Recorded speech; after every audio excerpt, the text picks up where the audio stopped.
Committee গঠন হয়ে থাকে। তো এই কমিটির সদস্য অর্থাৎ সদস্য সময় এসব নিয়ম করতে হবে বা কীভাবে তাদের কাজ করতে হবে, অর্থাৎ সদস্য সময় নিজেদের আচার আচরণ ব্যবহার মার্জনী হতে হবে। তৃতীয়ত, সংগঠনের কোনো সিদ্ধান্তে ভিন্ন মত পোষণ না করে সরাসরি সংগঠনকে অবগত করতে হবে। তৃতীয়, একক বা ব্যক্তির সাথে সংগঠনের বাইরে কোনো কাজ করা যাবে না।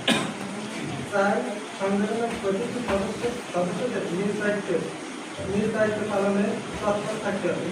পাঁচ, সংগঠন সম্পূর্ণ রাজনৈতিক মুক্ত থাকবে এবং অর্থনৈতিক কার্যক্রমের মানবিক কার্যক্রমের বিরোধী থাকবে। ছয়, সংগঠনের সাদা সর্বদা সমাজ উন্নয়নমূলক কাজে নিয়োজিত থাকবে। এবং সাত,